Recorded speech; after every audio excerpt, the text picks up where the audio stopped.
It was the kind of thing you don't even register at first. Just a weird little detail that seems mildly annoying until you see it again. And again. And then again in places it shouldn't be. The first time I noticed the bus stop, I was on 46th and Belmont walking home from the grocery store. It had just rained and I ducked into the shelter for cover when another wave started. The bench was wet, no surprise there, but only on the left side. The right side was completely dry. Even though the entire shelter was open and the roof was useless against wind-blown rain, only that one side had caught water. I remember touching the dry side out of curiosity. It was warm, like it had been under a heat lamp. I sat down, groceries at my feet, watching the city blur behind wet glass. And then, without really thinking, I glanced at my reflection. It didn't match. My head was tilted in real life, but the reflection looked straight ahead. Frozen, unmoving. My first instinct was to check behind me, maybe someone was standing outside, but the street was empty. And by the time I looked back, the reflection had corrected itself as if it had never been wrong. I told myself I was tired. I hadn't been sleeping well, new apartment, old pipes, weird creaks at night. But as I stood up and left, something in my stomach twisted when I turned to glance at the shelter from across the street.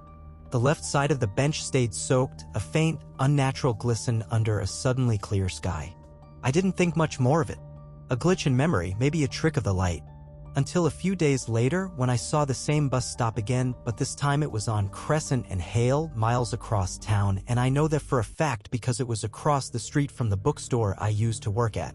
Same bench, same layout, same flickering overhead light, and the same left side wet, even though it hadn't rained in 3 days. I stood across the street for a long time, just staring at it. A woman was waiting there, scrolling on her phone. I wanted to ask her if she felt anything strange or if she'd noticed the bench. But how do you start that conversation? Hey, does that bench feel haunted to you? Instead, I just watched. The light above her buzzed like it was on its last breath, and for a brief moment, it blinked off entirely. And in the second of blackness, I saw it again, something in the reflection. Not her. Not me. Not even a person.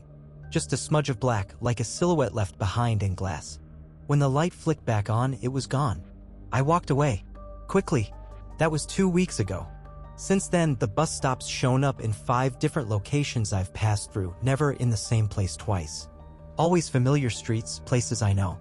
And each time, the same wet side of the bench. Same flickering light. Same heavy silence that feels like pressure behind your eardrums, like when you're deep underwater. But it was last night that changed everything. I woke up around 3:17 a.m., no idea why.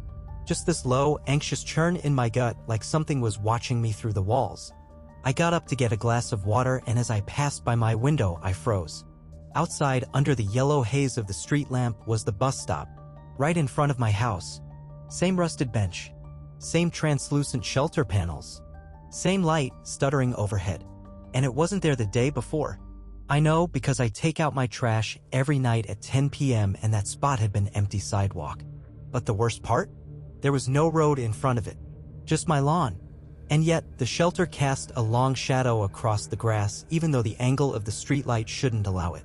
I stood there, hand on the glass, waiting for something to move inside it. Waiting for the bench to creak. But nothing did. Nothing happened. Just silence. Cold, absolute silence. I didn't sleep the rest of the night. And when I checked again at dawn, the bus stop was gone. But the impression of it was still there. 2 perfect, rain-damp footprints on my front walk. One of them facing the house. The other turned slightly away. Like whoever was there hadn't decided whether to come in. Or wait. I didn't leave the house the next day. Not because I was scared, at least, that's what I kept telling myself, but because something about those footprints had hollowed out a space inside me that I couldn't fill with logic. I tried. I really did. Maybe it was a prank. Maybe someone set up a fake shelter overnight. But no one else saw it. No neighbors mentioned anything. No posts online. It was like the thing had unfolded in a pocket of time that only I experienced. I kept peeking out the window, half expecting the shelter to reappear, but the sidewalk remained empty. Only the faint shape of the footprints lingered, drying slowly under a cloudless morning sky. By noon they had faded completely, but the feeling they left behind didn't. It was the quiet that really started getting to me. That wrong kind of silence. At first, I thought maybe the neighborhood was just unusually still, but when I opened the window, no birds. No cars. Not even the wind. Just a flat, oppressive nothing, like all the air was hanging in suspension, waiting for something to shift. Even my fridge, normally a low hum in the background, had stopped making noise. I only realized how deep it went when I turned on the kitchen faucet. The water came out, but it didn't sound like anything. No rush, no splash, no echo in the sink. Just movement without noise. I dropped the glass. It shattered. That made a sound. A sharp, echoing crack that startled me so much I nearly screamed. But the silence returned immediately, like the sound had been swallowed whole.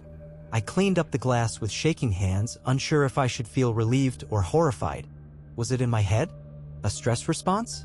I hadn't been sleeping well, and maybe that bus stop was a dream. But dreams don't leave wet footprints on dry concrete.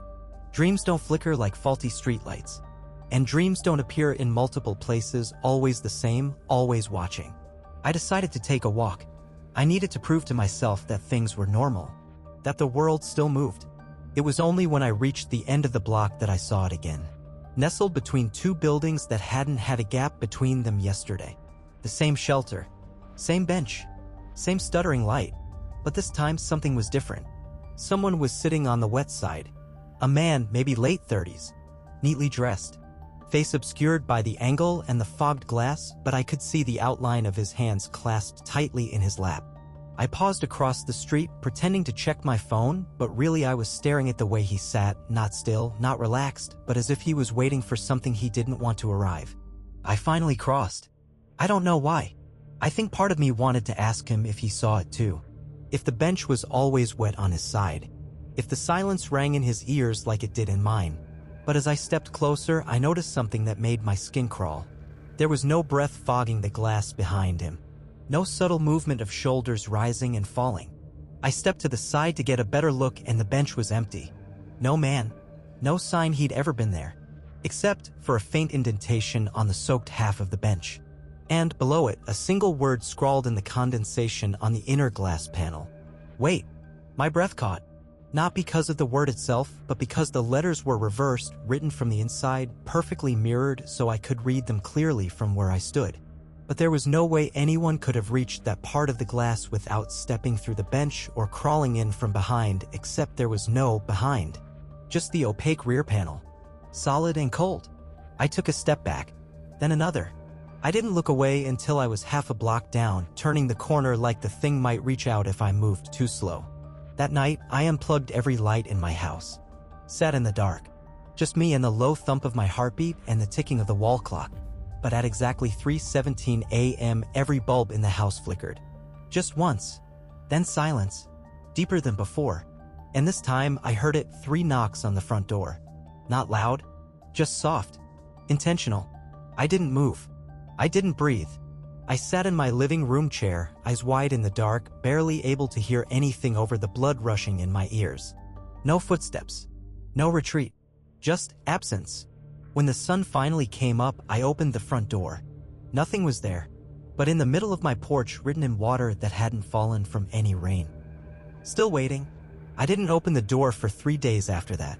Even when deliveries came, even when I heard the mail slot clatter, it didn't matter. I let everything sit outside.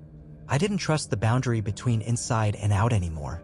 Doors didn't feel like protection, they felt like suggestions, like the house itself was just a set piece and whatever this thing was didn't follow the same rules I did. I kept the curtains drawn, the lights off.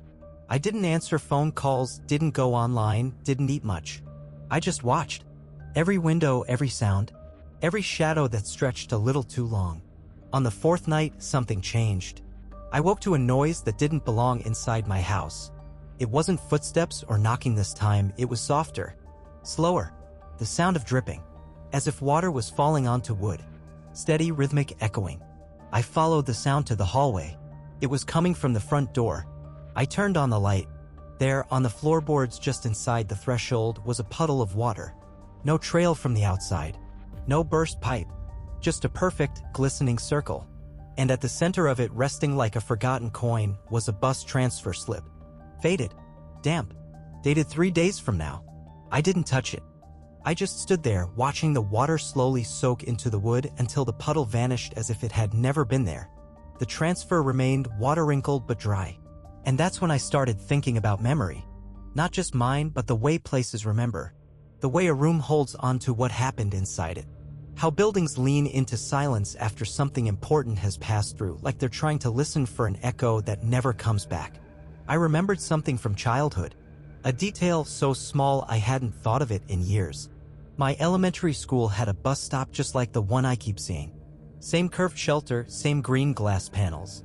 I remembered waiting there in winter, cheeks red, backpack heavy, while my mom stood nearby shivering in her parka. I remembered the bench always being wet, even on dry mornings. I used to think it was a prank, like someone dumped water there for fun. I even remembered the day I stopped taking the bus altogether. A Friday in March. I had thrown up at school and my mom came to get me. We drove past the stop on the way home, and for just a moment, I saw someone sitting there who looked exactly like me. Same coat, same backpack, but their face was wrong. Not monstrous or twisted, just slightly off, like a bad drawing of me. As if someone had tried to recreate my face from memory and missed something essential. I never told anyone that, but the memory rose up like it had been waiting quietly beneath everything else. I went looking through old photo albums. Not for proof, I knew there wouldn't be any, but for the comfort of something real. Something rooted in time.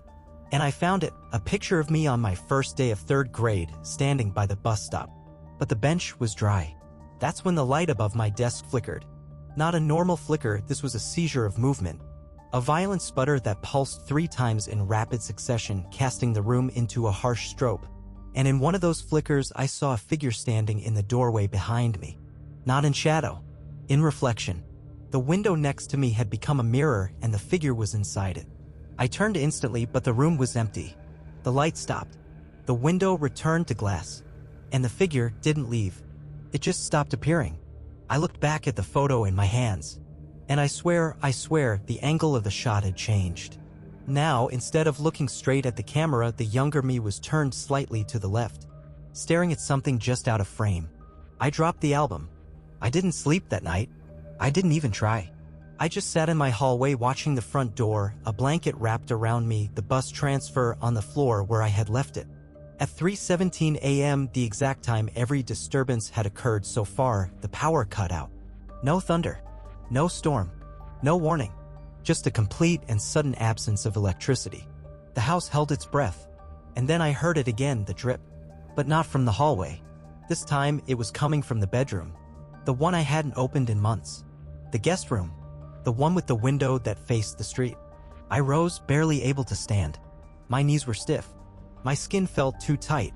I moved slowly, step by step, until I reached the door. It was already cracked open. Inside, the curtain shifted gently as if a breeze had passed through.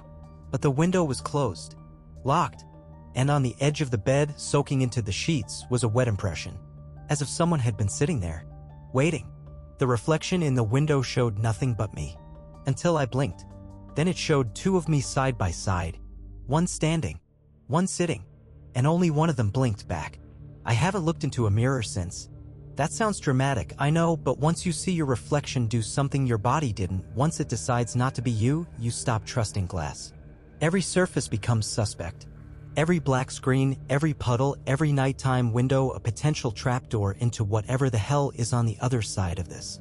I tried covering them. Sheets, tape, even spray paint on one. But reflections don't need mirrors to appear. I saw myself in the curve of a kettle, in the shine of a doorknob, in the dark of my own eyes when I walked past the bathroom. And sometimes, just for a second, I wouldn't be alone. It's not always me, not really. Sometimes the versions I see in those glimpses are older. Sometimes younger. Sometimes they're doing things I'm not. Turning away. Smiling faintly. Reaching for something. That last one happened yesterday.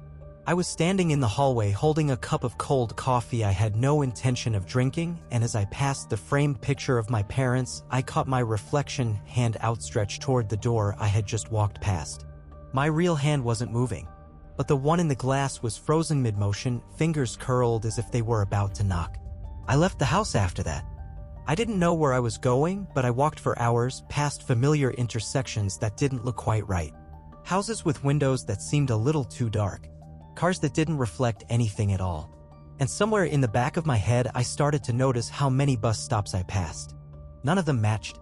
They were all normal. Ads for phone plans. Posters for job fairs. Dry benches. Chipped paint. Nothing out of place. And that made it worse. Because it meant the real one was hiding. Waiting. I ended up at a diner around dusk. One of those sad, 24-hour places with cracked vinyl booths and coffee that tastes like burnt cardboard. I sat in the corner, facing the window, nursing a cup just to have something warm to hold. And then I saw her. She was across the street, sitting at the shelter. The shelter.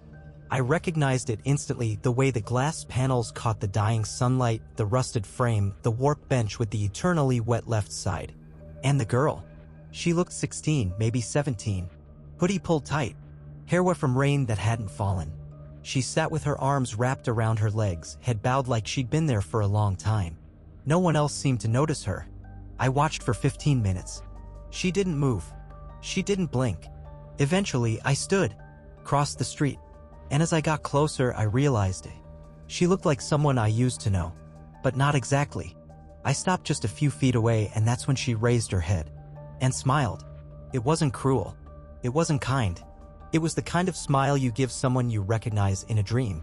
Then she said something I didn't expect. "You're late." Her voice was flat, distant, like it was echoing up from the bottom of a well. "I'm sorry," I said before I even realized I was speaking. "I didn't know where You never do." She stood, and as she stepped away from the bench, I saw that the wetness had spread. Not just on the bench, but on the sidewalk beneath it. A trail of water where her feet had touched. And yet her shoes were dry. I turned to look behind me for witnesses, for noise, for something, but when I turned back, she was gone. No footsteps. No fading silhouette. Just absence. And the bus stop was empty again. I walked back to my house in a daze. The streets looked different. Like they'd been repainted slightly wrong. Street names one letter off. Storefronts I didn't remember. And when I finally reached my block, the bus stop was there. In front of my house. Again. Same position. Same bench. Same light. Only this time it was on fire. But the flames made no sound. No smoke. They licked the glass, flickered through the panels, wrapped around the bench like dancing fingers, but didn't burn anything. Just light without heat. Movement without cause. I stood there, paralyzed, watching it until the lights in the houses behind me began flickering one by one, as if reacting to some invisible signal. And then they all went out. Street by street. House by house. Until only the bus stop remained lit, burning, flickering, pulsing like a heart exposed to air. I backed away slowly, reached my door, locked it with trembling hands, and slumped against it. And as I sat there, alone in the dark, I realized something that chilled me to my core. The transfer slip was gone, and in its place, on the floor where it had been, was a shoe print. One that didn't belong to me. Wet, facing inward. I didn't move for hours, even after the lights came back on. Even after the fire vanished as suddenly as it had appeared. I just sat there, back against the front door, staring at that single wet shoe print on my hallway floor, an invitation, a message, or maybe a warning, but more than anything else, a presence. The unmistakable mark of someone who had been inside. Who wasn't supposed to be. But the real horror didn't sink in until I realized what kind of print it was. It wasn't a boot, or a sneaker, or even something as modern as a dress shoe. It was older. Narrow at the toe, rounded heel, like something you'd find in a black and white photograph of a street scene from the 1940s. It didn't make sense. Nothing about this did. I finally stood up, my knees cracking under the weight of stillness, and padded slowly to the kitchen. I needed something real, something solid to hold in my hands. I poured myself a glass of water. It tasted metallic, faintly sour, like something left standing too long. That's when I saw the new photo. It wasn't there yesterday. Taped to the refrigerator door with a small strip of masking tape. Faded like it had aged in the sun. A picture of me standing outside my house. Not recent, years ago. I recognized the coat, the hair, the way I used to slouch when I didn't want to be noticed. But the background was wrong. Behind me, barely visible, was a bus stop. The bus stop. I looked closer. The same warped roof, the same bent corner on the frame, the same uneven concrete at the base. But there was something in the reflection of the glass panels behind me. Not me. Something else. Long arms. No face. Just a dark blur in the shape of something human-shaped and terribly still. I tore the photo down, but the outline remained in my vision, burned into the afterimage like a phantom limb. And then I made the second mistake of the night. I looked at the timestamp. Printed faintly in the bottom corner of the photo was a date, October 12th, 2003. I was 12 years old. That was the day my uncle died. He was hit by a bus. I remember the phone call, my mother's scream, the silence afterward. What I don't remember, what I can't remember, is what I was doing that day. But now I think I know. I was at that bus stop, the real one, and something was there with me. I started digging through the boxes in the closet. Old photo albums, scrapbooks, letters. Anything that might anchor me to the truth. I flipped through school portraits, birthday party candids, the awkward smile of a kid forced to pose for the sake of memory. But in the margins barely noticeable, I began to see it. The shelter. Sometimes far in the background. Sometimes half obscured. But always there. Behind the tree line in a park photo. Faint in the fog behind a Halloween picture. Reflected in the window of a car from a road trip. Always on the left side of the frame. I dropped the album. My hands were trembling too hard to hold it. The realization settled into me like a sickness. This wasn't just recent. This place had been following me for years. Maybe my whole life. But it hadn't always been active. Just waiting. And now it wasn't waiting anymore. That night, I didn't sleep. I sat in the living room watching the window. I left the lights off. I didn't want to see my reflection.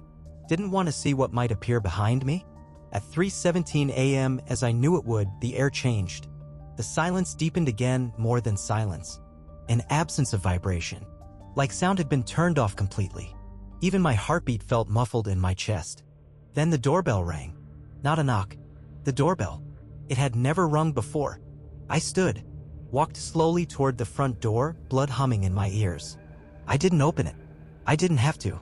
Because when I looked through the peephole, there was no one there. Just the shelter. Somehow standing on my porch. Its base sat perfectly atop the welcome mat. Its glass walls brushed the sides of my house. It didn't fit geometrically, it shouldn't have fit, but there it was, seamless and waiting. And on the bench, sitting on the wet side, was a briefcase. Just a single brown leather case. No locks. No markings. It was mine. I didn't know how I knew that. I just did. The way you know your name. The way you recognize your own voice. I didn't open the door, but I stayed there. I stared through the peephole for what felt like hours. Eventually, the shelter disappeared again. But when I finally turned around, heart still pounding, I saw something that hadn't been there before. On my kitchen table, perfectly centered, was the briefcase. Closed. Still damp. Still mine. I haven't opened it yet. I think it's waiting for me to remember what I left inside. I stared at the briefcase for a long time before I touched it. The leather was cold. Damp. The kind of damp that doesn't wipe away, like it was soaked through from the inside out. My name wasn't on it. No tag, no initials. But I knew it was mine. The way a scar is yours even if you can't remember how you got it. The way a tune you hum without realizing comes from a lullaby someone once sang to you in another lifetime. I didn't open it. Not at first. Instead, I moved it to the farthest corner of the house, the laundry room next to the dryer. I shut the door behind me. Even then, I swear I could feel it. A pressure behind the wall. Like it was breathing. Or listening. I tried to go about my day like nothing had happened. I made toast. Let it burn. Stared at my phone, swiped through headlines I didn't read. Every noise made me jump. Every silence felt worse. There was a kind of weight to the air now, like the walls of the house were holding their breath. By late afternoon, I couldn't take it anymore. I opened the laundry room door. The briefcase was still there. But now it was dry. Impossibly dry. Like it had been sitting in the sun for days. Like it had never been wet at all. I didn't touch it. I just stared at it and asked myself the question I'd been avoiding. What if this wasn't something that found me? What if I brought it with me? I hadn't always lived here. I'd moved around a lot. Childhood blurs together in fragments. Towns. Schools. Bus stops. Always the feeling of being watched just before you turned a corner. Always that sensation of something almost brushing your sleeve. And then something else occurred to me. The bus stop hadn't appeared since the briefcase arrived. It was waiting. Not for me. For the opening. So I did something stupid. I opened it. Inside, there wasn't paperwork. No photos. No money. Nothing rational. Just a single black object, small and round, resting on faded cloth. It was a token. Like the kind you get at a subway entrance. Brass around the edge. Hollow in the center. But the engraving was different. There was no logo. No transportation system. Just one word etched deep across the top. Return. I touched it. Instantly, a ringing filled my ears. Like a train approaching from far away, deep underground. Distant at first, then rising higher and higher until it wasn't sound anymore but sensation. A frequency in my bones. A sharp electric pressure behind my eyes. And then I saw it. Not with my eyes. With memory. But not my memory. I was standing in a field. Twilight. Fog licking at my ankles. The shelter was there. Not on concrete. Not in a city. Just alone. Planted like a monument. A scar in the world. I watched as a line of people approached it, slow and silent. None of them looked at each other. None of them spoke. They all held something in their hands, tokens like mine. And one by one, they stepped inside. The glass panels fogged. The bench darkened. They waited. And then they were gone. Not taken. Not vanished. Just replaced. Each one left behind a version of themselves. Not copies. Not ghosts. Something more hollow. Vessels. And all of them looked almost real. Until they moved. I dropped the token. I was back in the laundry room. Knees buckled, heart racing. The briefcase lid shut itself with a soft, patient click. I didn't sleep. I couldn't. Because at 3:17 a.m. the shelter came back. Not in front of my house. Inside it. Right there, in the living room, nestled between the couch and the far wall like it had always belonged. It was whole. Clean. Glass glowing faintly with condensation. And the bench was dry. Except for the center, where a second briefcase now sat. Identical. Except this one had no latches. No hinges. No way to open it. Just a round indentation on the top. Exactly the size of the token. And then I understood. This wasn't about being haunted. This was about being summoned. I backed away, breath shallow, skin tingling with cold that wasn't from the air. Behind me, in the reflection of the window, I saw movement. A figure. Me. Holding the token. Smiling. I stopped trusting reflections a long time ago. But this one held. Me standing behind myself. Pale. Still. Holding the token I had just dropped, the metal glinting between two fingers like it belonged there. Like it always had. And the smile. It wasn't cruel. Not even sinister. It was knowing. Familiar. Like the kind you give someone who's just figured out a puzzle they didn't know they were solving. I turned around. No one was there. Just the briefcase on the shelter bench. Waiting. I don't know how long I stood there. Could have been minutes, hours. The clocks had stopped. The lights no longer flickered. The entire house had stilled like it was holding a breath on my behalf, as if even the walls weren't sure what would happen next. The token was back in my hand. I hadn't picked it up. It was warm now. Not like something heated. More like skin. Like it had a pulse of its own. I walked toward the shelter. Inside my house, it looked exactly as it had on every street. The same weathered plexiglass. The same warped bench. The faint scent of rain and copper and something like ozone. The light above flickered once, briefly, then steadied. This time I sat. For the first time, I sat on the wet side. It didn't feel wet.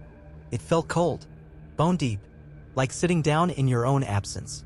The second briefcase sat in front of me. Still closed. Still sealed. Just that small circular recess on top, waiting for the token. I should have run. I knew that. I should have grabbed whatever pieces of my old life I still believed in and fled. But I didn't. Because deep down I understood what this was. This wasn't a haunting. This wasn't possession. It wasn't even memory. It was transit. The shelter didn't follow me. It wasn't appearing at random. It was always where it needed to be, where I needed it to be. A threshold. A terminal. The waiting place.